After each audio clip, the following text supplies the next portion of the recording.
Hostcast, o podcast sobre infraestrutura e hospedagem na internet. Hostcast. Apresentação: Cauê Linden e Gustavo Guanabara.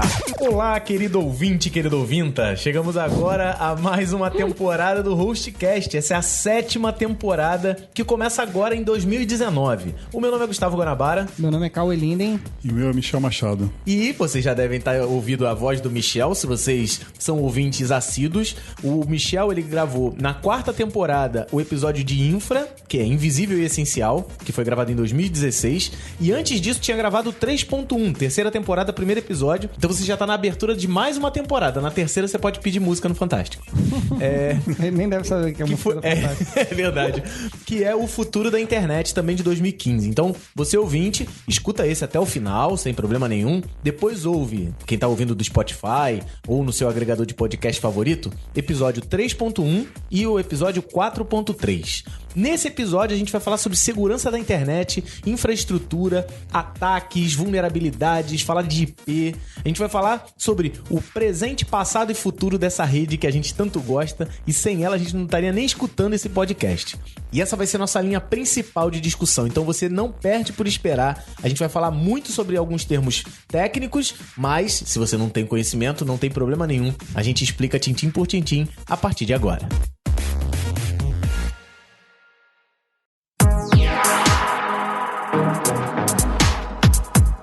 Então vamos lá. Pra quem não ouviu ainda o episódio 3.1, o 4.3 e com certeza vai ouvir depois, Michel, por favor, se apresente.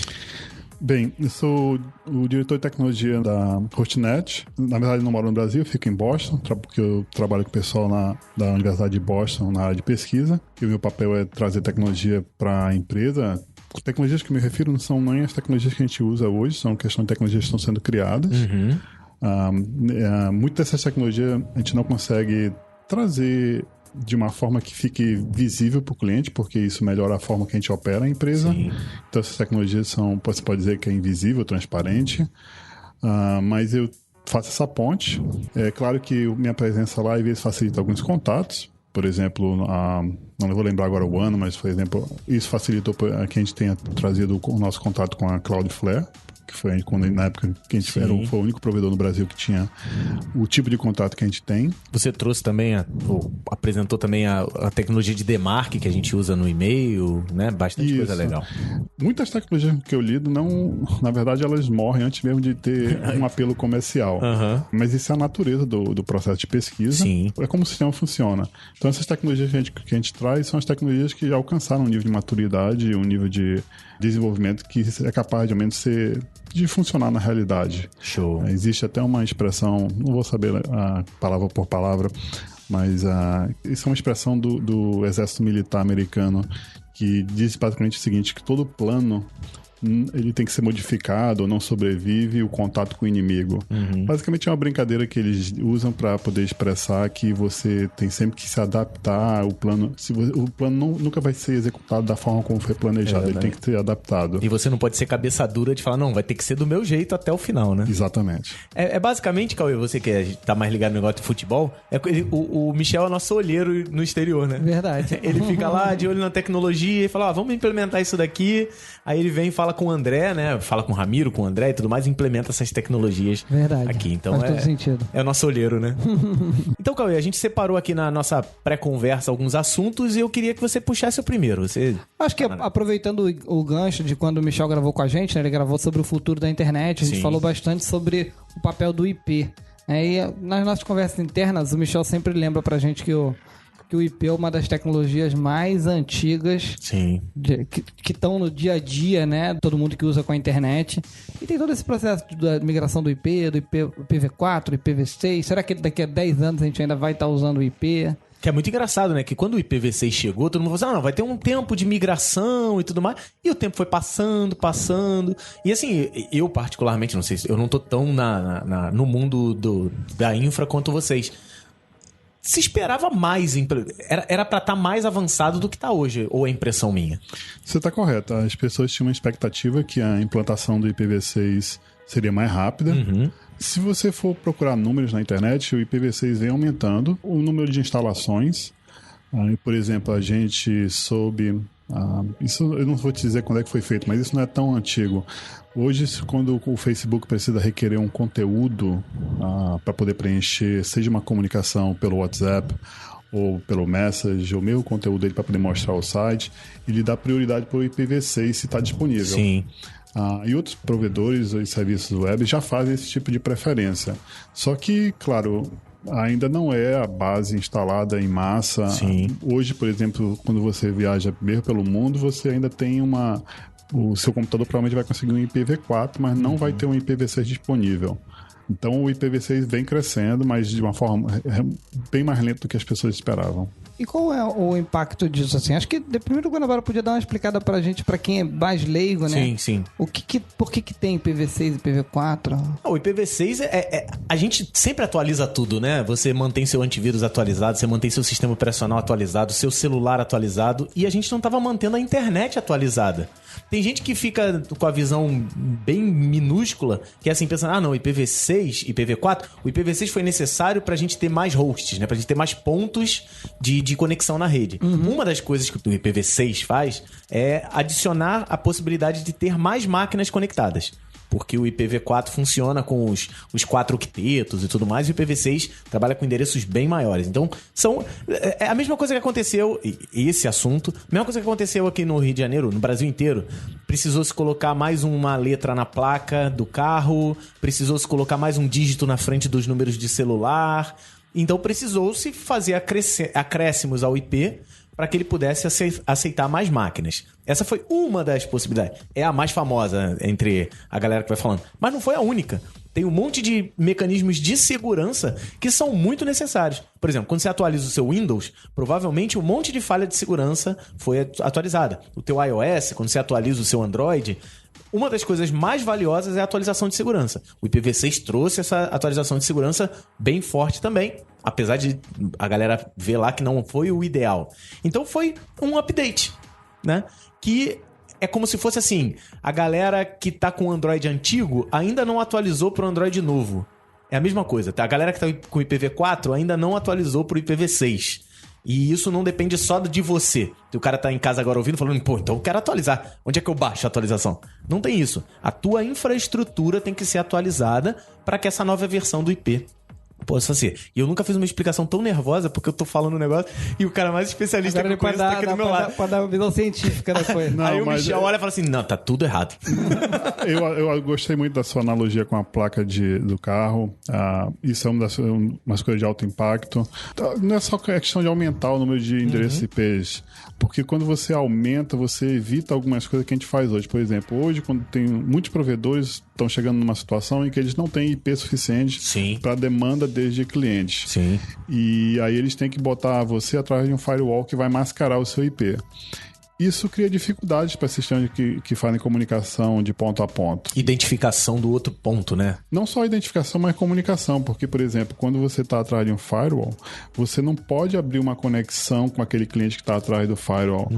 A não ser que exista uma configuração específica no firewall para poder que isso aconteça. E quando você tem o seu IP próprio, não existe essa dificuldade. Isso facilita. Isso vai, à medida que a gente evite essas configurações extras que já são necessárias para a rede funcionar, algumas aplicações que hoje seriam difíceis ou com uma qualidade ruim podem melhorar ou mesmo surgir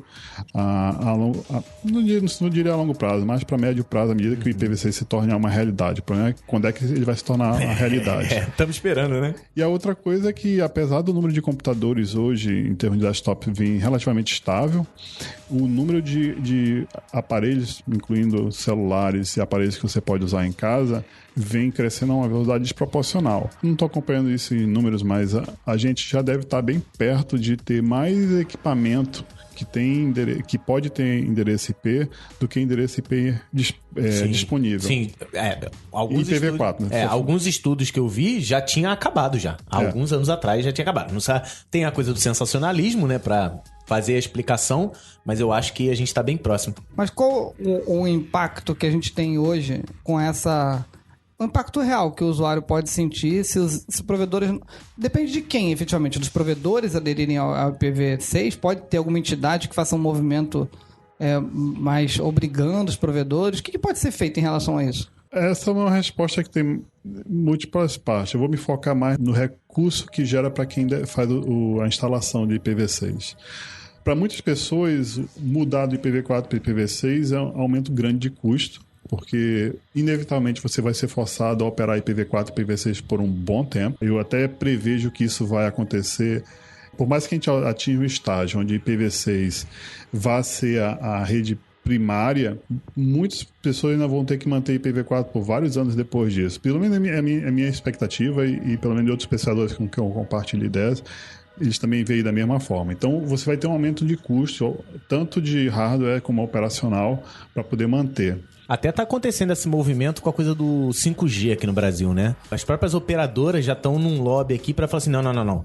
A gente nem implementou o 4G direito aqui. Não quero nem começar negócio de leilão de 5G, porque o custo é grande. Porque pra gente, eu já comprei um celular que é 5G. Pô, ligo o 5G. Só que tem que mudar a antena, tem que mudar um monte de coisa.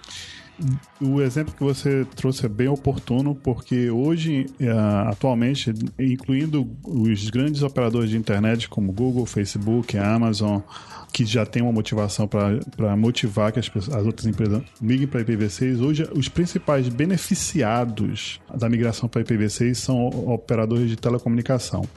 O motivo para isso é porque quando você conecta o seu celular, ele é uma máquina que fala TCP/IP. Sim. E ela precisa ter um IP para poder se comunicar. E essas operadoras, elas, dado o volume de celulares que se tem disponível, elas normalmente não têm IPv4 suficiente para oferecer. Aí o que elas têm de fazer é aquilo que eu comentei há pouco, de botar atrás de um firewall. Na verdade, eles não, na escala que eles operam, eles têm um nome especial, Carrier Net, para poder dizer que esse tipo de serviço, quando você não tem IP suficiente. E esse tipo de equipamento, como ele tem que ter uma larga memória e uma memória de alta velocidade, eles são equipamentos caros. E qualquer falha nesse equipamento atinge um número muito grande de celulares durante a falha. Então, eles são beneficiados porque quando você opera em IPv6, esses clientes eles podem usar o seu próprio endereço IP para ir na internet. Então, eles não precisam desse equipamento que é caro e provoca uma fragilidade na infraestrutura deles. Sim. Ou seja, você tem uma redução de custo em termos de equipamento e, ao mesmo tempo, aumenta a resistência da rede a falhas em geral. Sim. Então, hoje em dia, as operadoras de telecomunicações são os maiores beneficiários da migração para IPv6. Quando eu digo eles, na verdade, é o usuário final, porque o usuário final também obtém esse benefício.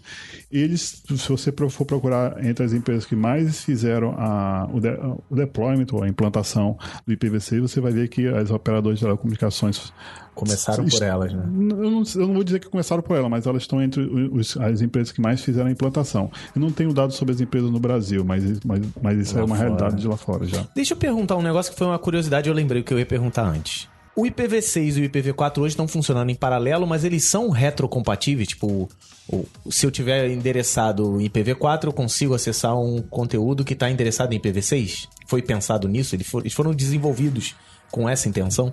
Existe mais de uma forma de você implantar o IPv6. A forma como se tornou aceita de forma geral é você fazer o duplo deployment, ou seja, significa que você vai fazer a sua infraestrutura trabalhar com os dois protocolos ao mesmo tempo.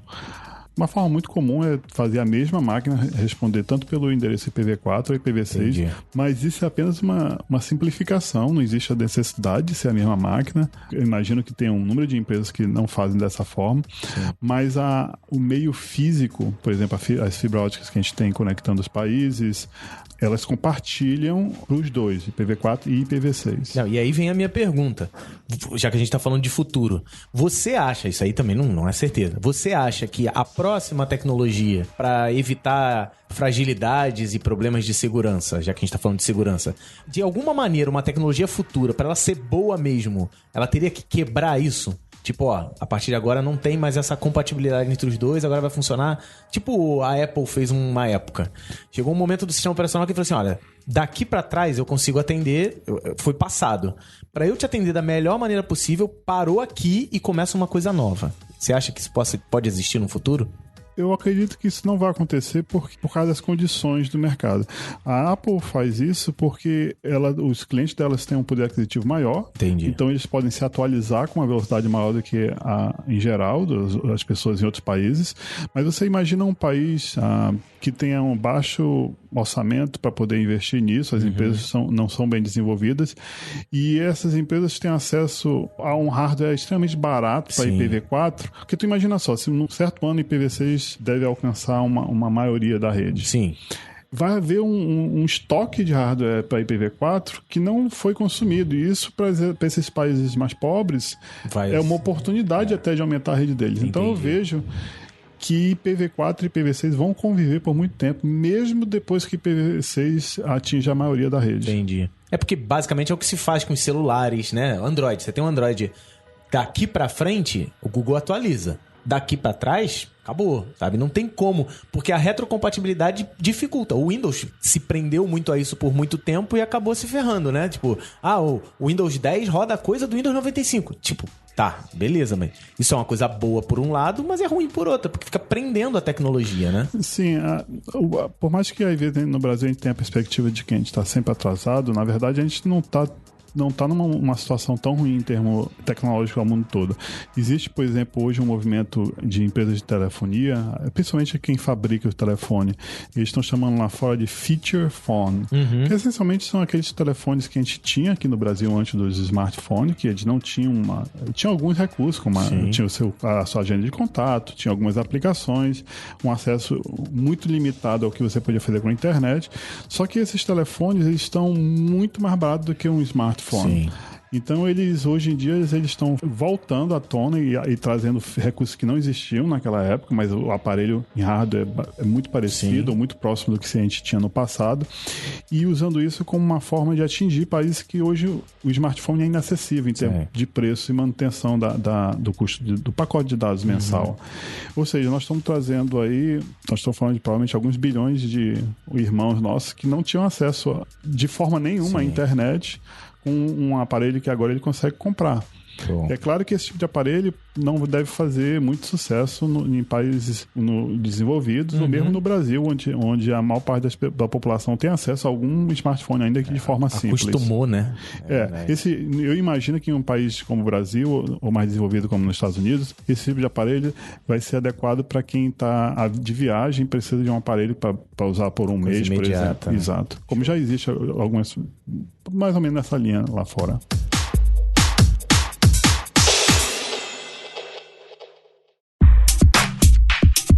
Beleza, eu sei que a gente vem aqui na própria Hostnet, a gente já lidou com vários tipos de ataque DDoS. Teve, né? Na Abra Hosting, que eu tenho, todos os provedores sofrem com isso, principalmente no Brasil, né? Inclusive, um dos ataques, eu lembro bem, foi de cunho político, como o Michel citou, né? Sempre envolve, não vou entrar nos casos específicos, mas sempre envolve tirar alguém do ar, sempre essa história. No Brasil, a gente ainda é mais vulnerável ainda, né? Acho que o Michel pode explicar o motivo do Brasil ser mais vulnerável a esse tipo de ataque. O motivo primário é que o nosso mercado ele é de certa forma isolado do resto do mundo, por mais que a gente esteja conectado à internet, tenha um PTT importante como o PTT de São Paulo, nós ainda temos um certo isolamento do mercado. Você vê, por exemplo, que a oferta de CDN no Brasil ela é limitada, ela existe, mas é limitada.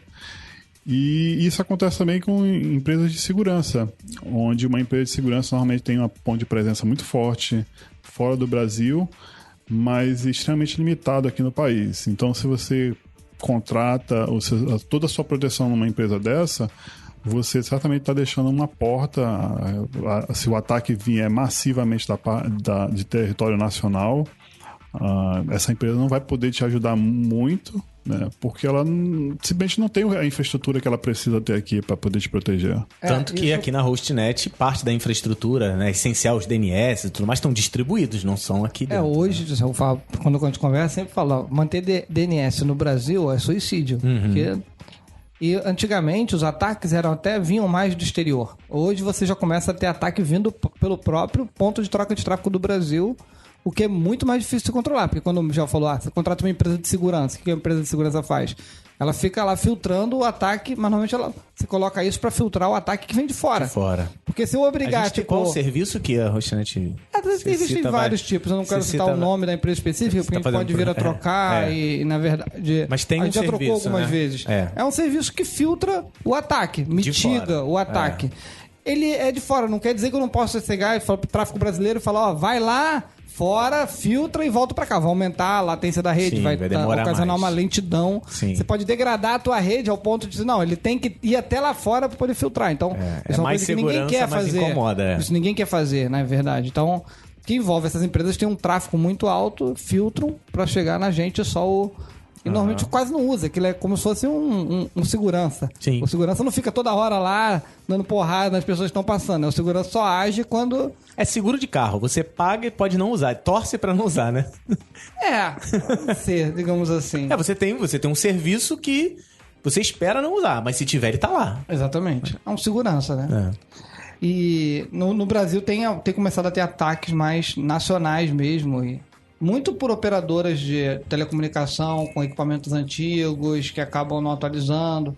O próprio registro, o CGI, né, o Comitê de Segurança do Brasil, tem agido no sentido de tentar fazer, principalmente provedores de acesso, atualizarem seus equipamentos, que muitos estão desatualizados e acabam virando. O risco de você manter o seu celular desatualizado, você pode prejudicar muito mais do que uma pessoa só.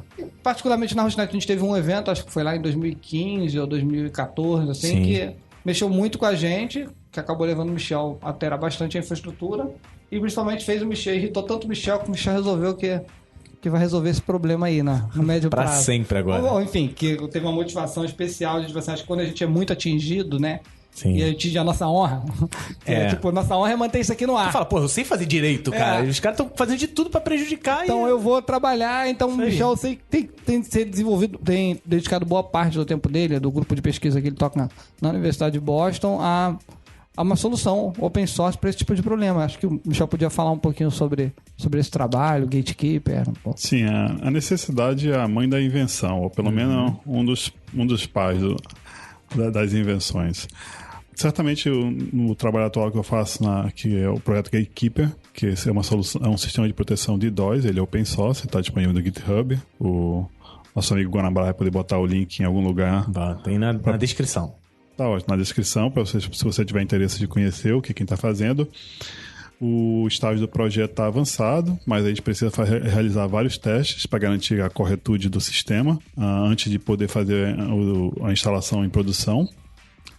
E também temos que escrever documentação, não só para pesquisadores, mas também documentação para pessoas que operam a rede, para que eles possam não só fazer a instalação, mas realizar alterações para adaptar a rede à medida que a rede mude. E também está preparado para fazer mudanças, caso seja necessário, durante um ataque que explora algum erro de instalação, alguma alteração temporária da rede. Esse tipo de coisa, o operador tem que estar pronto para isso. Mas, de uma forma resumida, o sistema funciona da seguinte forma. Existe uma área de pesquisa que é chamada de Capability Systems. Você encontra isso se você for no Scholar, Google, você vai achar vários papers a respeito desses sistemas, mas esse sistema tem uma característica que eles requerem que você implante isso em toda a internet. E isso é um desafio muito grande para convencer todo mundo na internet a fazer a instalação de qualquer sistema. Só que a forma como esses sistemas operam, tem várias simulações de como tanto como eles iriam funcionar e quanto a respeito de quão efetivos eles seriam, que nos convenceram de que eles são importantes e que é provavelmente a solução que a gente precisa. Então, o nosso grupo começou a tentar responder perguntas. Como a gente poderia reprojetar esses sistemas de tal forma que uma única empresa pudesse fazer a instalação desse sistema e colher todos os benefícios que esses sistemas prometem no momento que a instalação fosse concluída. Ou seja, porque os sistemas que são documentados na literatura, se você instalar e ninguém mais instalar, você gastou o seu dinheiro e não colheu qualquer benefício. É muito frustrante isso. Então, você só iria começar a coletar algum benefício à medida que mais e mais empresas instalassem.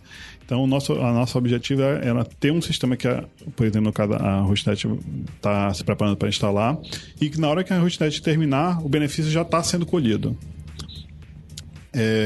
Então, a gente foi inspirado por esses Capability Systems e outros sistemas na literatura. De forma geral, o sistema funciona da seguinte forma.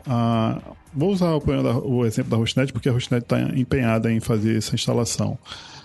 A Hostnet vai contratar vários pontos de presença, não só no Brasil, porque a gente precisa também proteger o tráfego que vem de fora do Brasil. Por exemplo, provavelmente a gente vai iniciar no PTT de São Paulo, mas é possível que a Hostnet expanda essa instalação para outros PTT ao longo do Brasil. E pontos de Internet Exchange fora do Brasil, onde esse tipo de coisa pode ser feita. E em cada localização dessa, a gente chama de Advantage Points, eles têm que ter algumas características. A característica mais importante é o provedor ou a localização onde as máquinas vão ser instaladas, que a gente chama de Gatekeeper Service. Eles precisam ser capazes de falar BGP, o que significa que eles vão anunciar localmente os endereços IPs da Hostnet.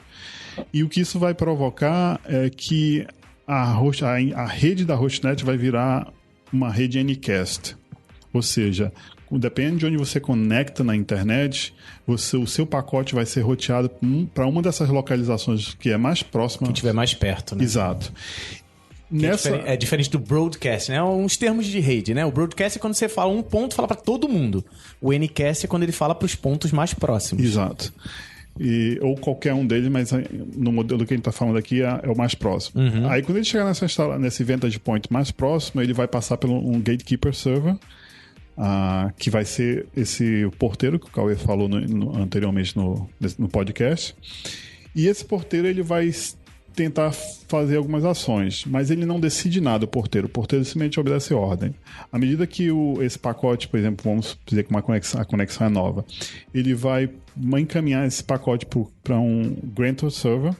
Diferente do Gatekeeper Server, que é distribuído, o Grantor Server ele é centralizado. Isso gera vários benefícios. Não quer dizer que você perde redundância, existe como você fazer uma distribuição geográfica mesmo para o Grantor Server, mas para manter simples aqui, você imagina que o Grantor Server está no mesmo lugar onde a máquina está sendo protegida está. Uhum. E esse Grantor Server é o que toma as decisões do que todos os Gatekeeper Servers vão fazer ao mesmo tempo. Entendi. Essas decisões a gente chama de policy. Ele é o manda-chuva, né, na parada? Ele é o manda-chuva da rede, só que ele é um manda-chuva de ordem global. Uhum. Toda a rede é afetada pelas decisões que ele toma. Entendi. De uma única vez. O benefício disso é que hoje em dia é muito comum você ter um ataque de DOS que eles chamam de multi-vectors. Uhum. Que significa na prática que o atacante está usando várias estratégias de ataque ao mesmo tempo. Como a policy é centralizada e ela é genérica para toda a rede, o Gatekeeper ele é capaz de lidar com múltiplos ataques, mesmo que eles sejam multi-vectors ao mesmo tempo. Tudo simultâneo. Então, por exemplo, porque quando eu uso uma técnica de tentar, né, usar o ataque, eu posso me proteger disso, mas aí ele tenta outra técnica. Aí eu também posso me proteger dessa segunda. A terceira funciona, mas depois de um tempo eu me protejo. O que ele faz é o seguinte, então vamos fazer o seguinte, eu tenho 7 técnicas, vou tentar as 7 ao mesmo tempo e ele vai se enrolar. E o teu não se enrolaria. O teu não, né? O projeto é o dono já. Na verdade, o que empresas de segurança fazem, elas têm operadores 24 horas, onde a cada vez eles ficam monitorando o tráfego e vão tomando atitudes à medida que as coisas vão acontecendo. Sim. Então, se você tem um ataque multi-vector e ele é implementado de forma gradual, o operador vai se adaptando ao ataque. Claro que eles têm alguma automatização, mas sempre conta com o operador para poder tomar uma ação. Entendi. Que qualquer coisa que vai além do que a ferramenta não está preparada para uma ação imediata. E ele vai acabar não deixando chegar esse ataque, né? A intenção, se você contrata o serviço, que sim. O mínimo disso, né? Por que eu cheguei a essa relação? Tô pensando naquela ideia lá do cara tentando invadir a vendinha. O que ele faz? Ele faz uma barreira de seguranças. Pergunta assim, você veio pelo WhatsApp? Veio, não. Então você não... Isso é mentira. No caso da vendinha, seria mais ou menos... assim, a minha analogia não vai ser perfeita, porque agora a gente vai quebrar um pouco a analogia. Mas imagine que você tenha várias blitz pela cidade, em vários bairros. Sim. Então, e que você, só para poder simplificar a analogia, você anuncia no seu carro, por exemplo, tem um cartaz dizendo para onde você vai, a vendinha do José lá. Então, na hora que a Blitz, o José dizia, tá chegando muita gente aqui, e eu já descobri que isso é uma questão da fake news. Fake news no WhatsApp. Tá na moda. Então o José vai chegar lá no Grantle server dele e dizer, olha, manda toda uma mensagem para essas Blitz que estão aí espalhadas pela cidade, que eu não quero mais ninguém aqui. Que é mentira. Ou então pergunta a ele se ele tá vindo aqui comprar cerveja a 50 centavos e explica para ele que é falso. Que é mentira. Aí. Então o tráfico nunca vai nem chegar no José. E o José não para de atender a galera que veio comprar cerveja ao preço normal. Exatamente. Pô, caraca, cara. boa, Guanabara. Tá vendo? Ainda bem que a gente tem você aqui. Tá vendo? Não, mas então, a gente tava até brincando no treinamento. O meu papel aqui dentro é justamente esse, tentar ficar criando umas historinhas na cabeça pra explicar pro cliente. Porque se você chegar pro cliente e falar assim, não, olha só, você tem que ler esse negócio aqui, essas 20 páginas pra você contratar o serviço. Expliquei a Blitz lá do seu José, o cara falou, pô, legal, quero isso pra mim, entendeu? Valeu. Muito bom. E esse projeto é o Gatekeeper, o nome? Isso. Inicialmente o Gatekeeper, ele foi... quando a gente falou do Internet do Futuro, você estava falando do teu trabalho Isso. Não só o teu trabalho, né? Mas existe um trabalho do governo americano do que seria a próxima internet e tem incentivado grupos de pesquisa dentro de universidades a criação de novos protocolos para substituir o IP, certo? Correto. O projeto que fazia parte é a XIA, na verdade faço parte.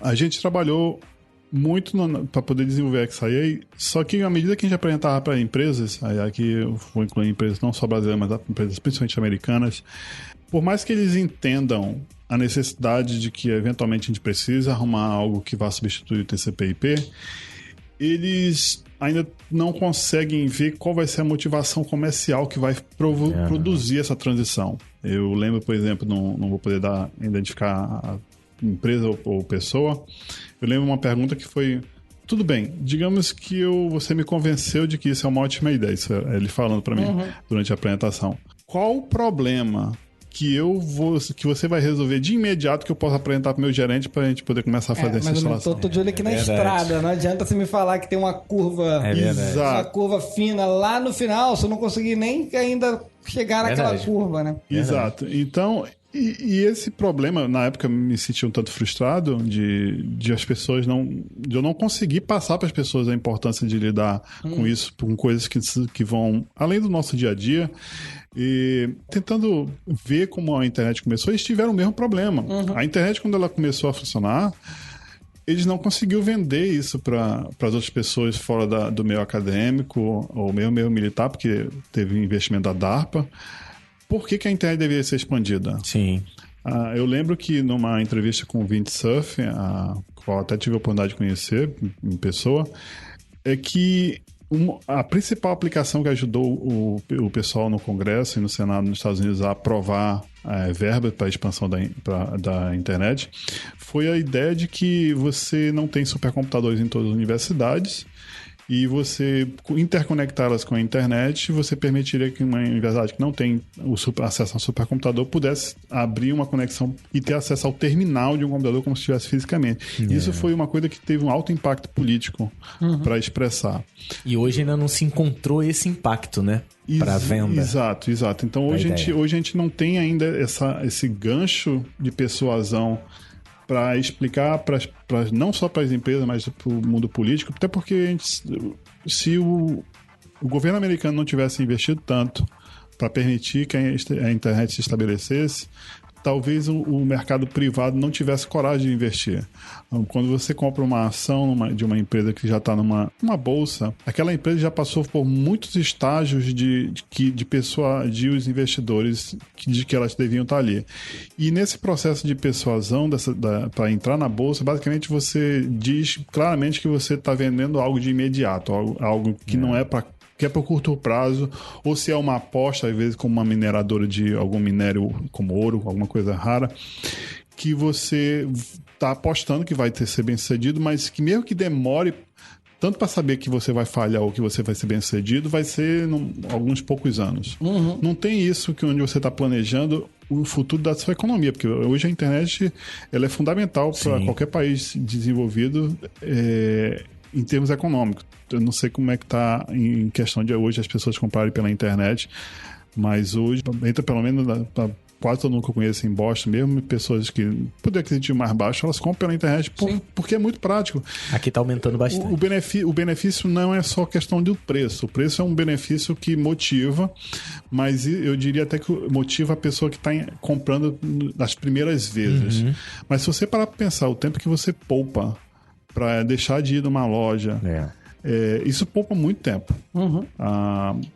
Principalmente quando às vezes o que você quer comprar é algo especializado, algo difícil de encontrar. O tempo que você demora para localizar e comprar aquele aparelho na internet, contanto que não seja de uso imediato, é um momento que você deixou de dirigir.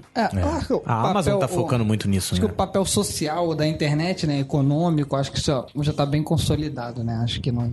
E o impacto dela parar, dela... E acaba que é aquilo que o Michel falou, fica difícil vender a possibilidade. Tipo, se já tá funcionando aqui, fala, não, mas daqui a 20 anos vai precisar atualizar. O cara fala, pô, mas daqui a 20 anos a gente conversa, não quero conversar agora. E vocês precisam do cara que acredite no...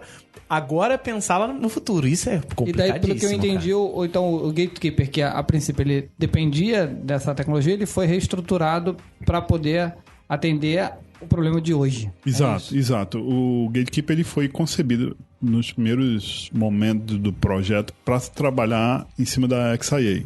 Só que tanto a experiência aqui com a Hostnet quanto contato com outras empresas... não pode esperar tanto tempo por isso. Exato. Havia uma necessidade de as pessoas mostravam interesse. Eu tenho interesse nesse tipo de solução. Até um exemplo pequeno... A gente participa já no Google Summer of Code desde 2015, se eu não estiver contando nada errado.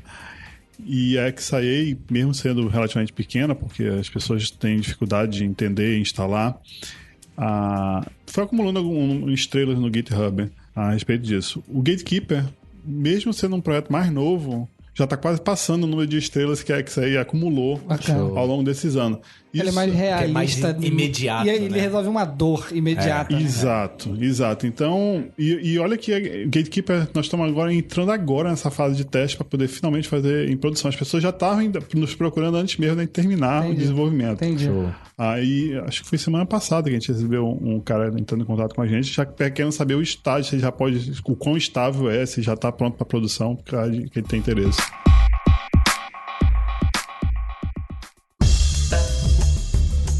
Beleza, apresentamos aqui nesse episódio, né, várias dores, vários problemas e uma das soluções que aí tá sendo gerenciada lá fora na Universidade de Boston. E eu queria te perguntar, Michel, pra gente encerrar, o que tá faltando para isso realmente ganhar o mercado? Realmente para ser implementado, implantado, quanto você acha que falta para chegar esse dia? Olha, ganhar o mercado já é um passo maior, que a gente aí tem que persuadir muitas pessoas. Meu foco agora é garantir que a gente tenha uma versão que a gente vai instalar na Hostnet, ou seja, que a gente já tenha isso em produção, gerando avaliação para todo mundo, ver o impacto e a efetividade nisso. Ou seja, nosso objetivo agora é provar que todo o esforço que a gente fez ao longo desses quase 3 anos só do Gatekeeper, mostrar que o que a gente planejou e espera é real. Tô falando que ele é nosso olheiro, pô. É olheiro, treinador. Tudo junto. O Gatekeeper nesses 3 anos teve muito teste que a gente teve que fazer para poder ter certeza que o que a gente esperava que fosse possível. A gente descobriu muitos problemas e nós descobrimos que o Gatekeeper, à medida que a gente desenvolvia, estava no limite do que era possível. Houve mais de uma ocasião durante o projeto que a gente teve que executar testes para saber se a gente ia poder continuar. Então a gente já passou essa fase. Hoje o Gatekeeper, o código está completo. Ele está disponível no GitHub, ou seja, a pessoa pode baixar, testar, só que ele é um software relativamente difícil da instalação, por causa que ele não é um software que você roda numa única máquina, mas na verdade um grupo de máquinas para que ele possa operar. Hoje a gente está finalizando alguns recursos que o Gatekeeper precisa para ambiente de produção, não são recursos para fazer funcionar, são coisas que requerem aumento do nível de segurança enquanto você trabalha num ambiente de produção, que não normalmente num laboratório.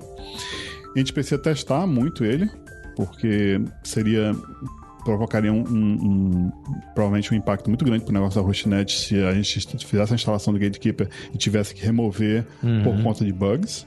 Então, a gente está fazendo agora muito desses testes. Teste de estresse, né? Estresse. A gente se juntou ao Chameleon, que é uma rede, uma infraestrutura muito grande que está... Eu não vou lembrar agora o nome do laboratório, mas eles mantêm essa rede, é uma rede de hardware físico e de rede, não só de máquinas, mas de vários tipos de máquinas, e a infraestrutura é espalhada por várias universidades. A gente fez um acordo com eles e eles vão nos permitir instalar o Gatekeeper. E a gente vai poder simular vários tipos de ataques de DOS de alta escala, e a gente vai poder ver, não só procurar bugs, mas poder avaliar a efetividade do Gatekeeper antes da Hostnet botar isso em produção no PTT de São Paulo. Tá tipo em beta, né?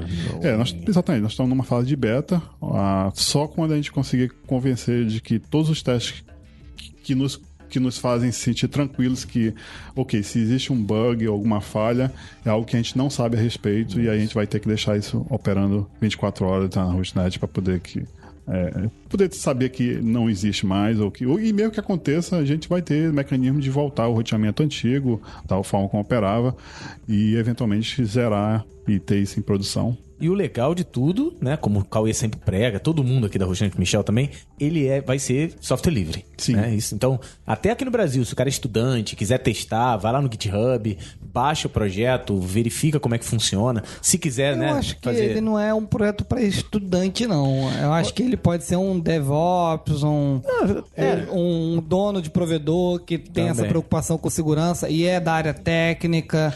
Eu acho que ele não é, para estudante, talvez ele não seja o melhor caminho. Tem estudante de tudo que é nível. Não, verdade. Ele não é para qualquer estudante, mas certamente o estudante pode tirar proveito. Na verdade, o nosso grupo de pesquisa vem participando, como eu disse, no Google Summer of Code, que é o GSOC, como a gente chama. E a gente tem 3 projetos para esse ano, são todos na área de Gatekeeper. E a gente pretende dar contas junto na Chameleon Network, que para poder, ou seja, o estudante vai ser orientado por um membro do nosso time e vai ter acesso a essa infraestrutura para poder testar. Até porque vocês precisam testar, né? Então, exato. É legal. Mas esses projetos que estão pro Google Summer of Code não são projetos que são necessários para poder fazer a implantação. Eles são projetos já prevendo melhoramentos depois de que o Gatekeeper foi implantado. São fragmentos que precisam ser desenvolvidos para poder juntar na máquina. Show de bola. Então, você acha que em 2019 a Hostnet faz a primeira implementação ainda? Sim, eu tô com muita esperança de que, assim, quando você lida com pesquisa, você lida com coisas que nunca existiram antes. Não tem nenhum sistema comercial ou que alguém implementou. Existe alguma semelhança, mas com todas as características do Gatekeeper é inédita. Então, eu tô lidando com um nível de incerteza que é muito alto. Entendi. Então eu não posso te dar certamente uma data. Mas a minha esperança e do meu grupo... É esse, né? Fazer o deploy ainda esse ano. Exato. Todo mundo no meu grupo está esperando que isso aconteça esse ano. E se tiver outros provedores no Brasil interessados em participar desses experimentos, podem me procurar e daí eu faço a ponte contigo. Pode ser assim? Pode. Eu preferia que, se houver interesse de um grupo de empresas, que ela fosse agrupado. Nosso grupo... Não, com certeza. Porque a gente não vai ter como dar atendimento individual para as pessoas. Quem tiver vendo tem que saber que tem que chegar para colaborar. Não é só copiar o código e rodar. É open source. Se ele quiser copiar o código, se ele quiser se virar além da documentação que a gente escreve, a gente pretende melhorar a documentação, principalmente para o pessoal interno da Hostnet ser capaz de fazer a operação independente da gente. Se ele achar que ele quer ou é suficiente para ele baixar o código e usar a documentação, não tem qualquer comprometimento. O nosso time não tem condição de atender um grande número de empresas individualmente. Suporte, né? Exato. A gente Open pode, source, né? Nós podemos, eventualmente, se houver um grupo de empresas interessadas, fazer uma apresentação, assessorar e ver alguma forma de trabalhar junto, mas a gente não tem, nesse estágio atual, como dar atendimento individual. Mas vai acontecer muita coisa bacana aí, eu tenho a menor dúvida disso.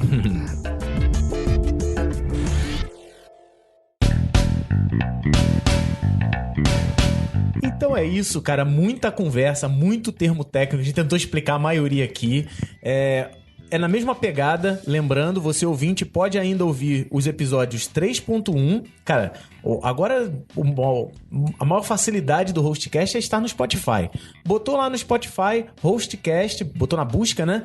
Já vai lá, procura o 3.1 e o 4.3. Vocês vão continuar ouvindo o Michel. Lembrando que 3.1 é o futuro da internet, né? Só que o futuro da internet com a visão de 2015. Mas que ainda tá bem atual. Bastante. Mas falou de futuro mesmo, sim, não era... futuro que não chegou ainda. Então, ouve lá o 3.1 ou 4.3, esse 7.1. E eu queria agradecer muito, Michel. Muito, muito legal ter tua presença aqui. E sempre que o Michel vem ao Brasil, a gente tem uma gravação, né? Um deles a gente gravou pela internet, né? Sim. Mas um foi presencial, que foi o 4.3, acho que foi presencial, se eu não me engano. Então seja muito bem-vindo mais uma vez. Seja muito bem-vindo à sua empresa. Use como se fosse sua. Mas eu fico contente de poder estimular e inspirar outros pesquisadores. Assim, quando eu digo pesquisador, não pesquisador que já trabalha na área, mas um estudante hoje, que esteja saber de que ele pode... eventualmente fazer esse tipo de trabalho. E as minhas origens são bem simples se eu um dia puder inspirar outras pessoas a trilhar um caminho parecido ou trazer algo positivo para outras pessoas com esse tipo de atividade que eu faço, para mim essa inspiração é o que eu tento retribuir. Eu lembro que eu fui inspirado quando eu era mais novo por pessoas que tentavam fazer algo melhor. Eu lembro que eu cheguei a fazer estágio com um pesquisador, na época eu estava na Escola Federal do Ceará, e o nome dele era Mauro Moura, e ele tinha sido feito o doutorado dele na França, ele estava voltando para o Brasil.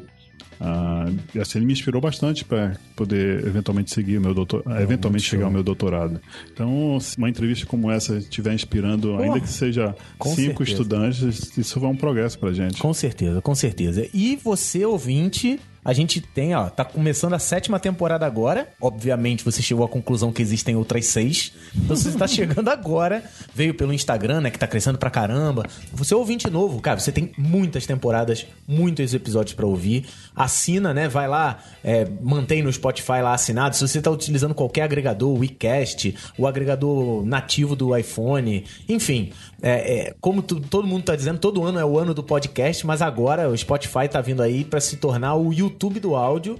Então, cara, aproveita. Você tem muito conteúdo pra acompanhar, pra consumir. Seja bem-vindo ao Hostcast se você é novo. Seja bem-vindo de volta se você é um ouvinte já ativo. E agora você pode ter certeza que você pode assinar lá no Spotify, que facilita muito a nossa vida. Facilita, sabe, aquele negócio de apresentar para o dono de uma empresa, apresentar para aquele cara mais tiozão e não vai saber o que é agregador e tudo mais.